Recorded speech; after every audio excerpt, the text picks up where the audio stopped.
All right. Thomas has a question about owning property foreign, not in the US, but using a living trust in the US. How does that work? How should I title my foreign real estate?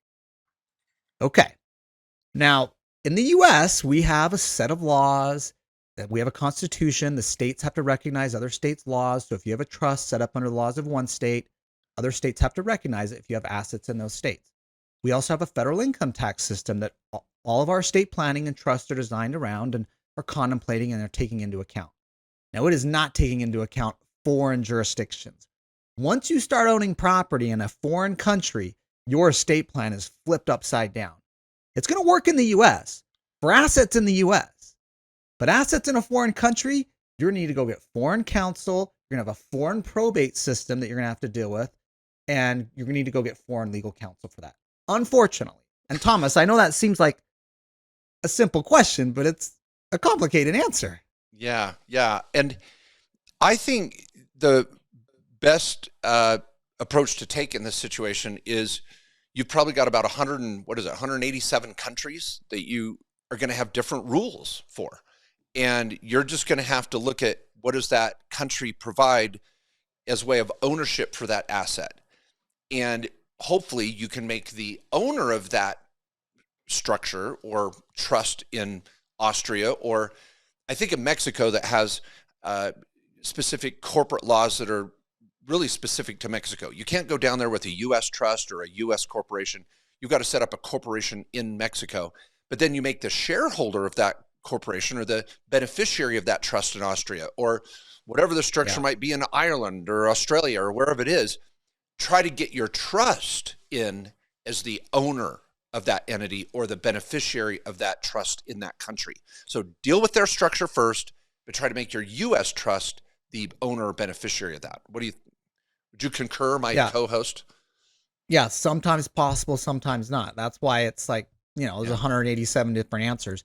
And really, you need a lawyer who understands Austria law, the law in Austria, and has a little bit of understanding of the U.S. And this is why there's international law firms out there that charge an arm and a leg, because this is a tricky area. So, but I do like the idea, and I've done this with clients. They'll have their trust own a U.S. based LLC, and in a lot of countries, that U.S. based LLC owns a foreign entity, and in that way, they're protected. They have a company. Companies don't die, but the underlying ownership of that can pass through the trust, and that structure can work.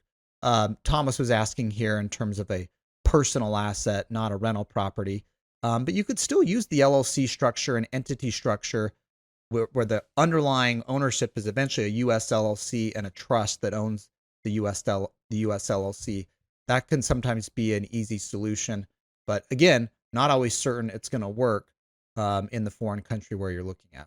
Plus, you're going to have issues of who's the officer in that country, what happens in changing that when you pass away. You got to think of some logistics there too.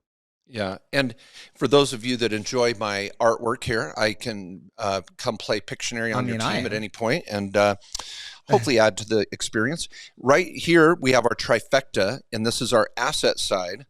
And over here is our operations side. And so those, again, that are new to this trifecta diagram, this really just kind of puts it in context from a visual standpoint.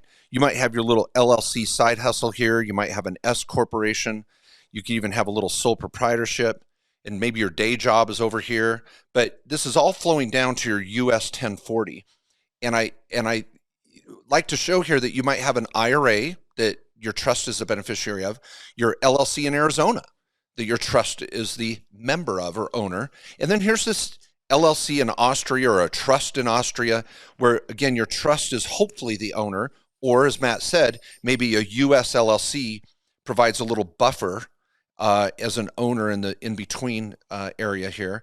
And this is where it all, again, flows downhill into your 1040. And from a tax perspective, remember that as a U.S. citizen, you're taxed on your worldwide income. And so whatever you're doing over in Austria or whatever country you're owning that real estate, you're going to have to report your taxes in that country, whatever their rules are. And if you pay any tax in that country, you're going to get what's called a foreign tax credit on your 1040 in the United States, typically. Now, again, there's U.S. treaties, and a lot of different countries can put a twist on this, even NAFTA between Mexico and Canada and the U.S. can get tricky, but hopefully you're enjoying your trip to Austria, Thomas. I think this is a lot of fun. So yeah, get out there, go at it. So yeah, isn't that where what's the musical in Austria? Oh, dude, The Sound of Music. The Sound of Music. Yeah. Sound of Music. Yeah. Yeah. That's all I think of Austria. And isn't Arnold Schwarzenegger from Austria? Yes, and Hitler's Eagle's Nest was in Austria. Okay. Yeah. I'm gonna reference Sound of Music and Schwarzenegger. Fair enough. And Hitler's lair. Yeah, Hitler's lair was over there, but no, yeah. So fun fact. Yeah. So the cool part here, from a tax perspective, too, is that as you're taking trips to Austria to go check on your rental property, you're going to make those tax deductible expenses, hopefully not only under Austrian law, but U.S. law as well, because that is a business. You have a business in Austria.